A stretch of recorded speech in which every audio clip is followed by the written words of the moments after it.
भाई एका जल्दी से फाइनल करके दा हमका। अच्छा। अरे ठीक बा हो जाए फाइनल। प्रधान जी जो सूर्या सब जमीन बेचे रहे उनमें से कह कैसो भी जमीन एक बिस्सा दिवावा। तो कुछ खर्चा वर्चा करबे तब तो जुगाड़ में नहीं हम। जितना पैसा लागे हम उतना पैसा दे। पहले 1 लाख तू हाथे पकड़ा हम जाते देखे। ठीक भी जा तू हुआ अगर वो कुछ बोला पहले तू ओका मारा कोर्ट कचहरी बाद में देखा पहले चापा भेजा में। अरे कोर्ट कचहरी बाद में देखा पहले चापा भेजा। रे सूर्या क्या तोरे पास कल कपड़ा ओना नारायण पहने के हम तो उससे 4 बिस्सा 9 ढूंढ जमीन बेच दिया। आज हमारे ऊपर चढ़ के तो मुतबे जमीन बेचे है दान नहीं दे है पैसा दे पैसा 16 लाख रुपया कैश। देख हमसे बढ़ चढ़ के बात मत कर पूरी औकात तो ढील कर दे। जब ऐसा ही बात बा है तो नपवाई ले लगावा फिर फोन।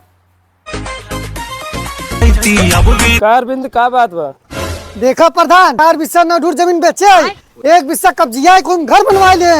देखा अरविंद ऐसे न समझ में आए चला पहले वो करना पवावे। मन करे का बुलाया जे करे दम बकरे जामे घरे हम लौटी राती राती पड़ोसी छाव गोली ठोक दे बेले। राती जवानी देखा अरविंद तोहार एक भी से ज्यादा कब्जिया है। अच्छा प्रधान ई बड़ बड़का होगा तू एकरे कैसी बोलबा।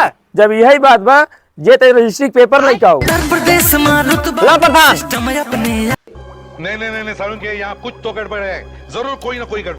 कहा था 4 बिस्सा 9 धूर बेचे है 6 बिस्सा 9 धूर के रजिस्ट्री भवा बाटे। सूरज जा तू 1 बिस्सा उल ले तू जाएगा अपन बिल्डिंग टांगा जोन होए हम देख ले भाई। ठीक बा प्रधान जी। ठीक बा चलो। देखा अरविंद 1 बिस्सा ले चक्कर में 2 बिस्सा तोहार पे लाई गयो। प्रधान जी हमारे 1 लाख रुपया दे। पैसा नहीं बोल ले।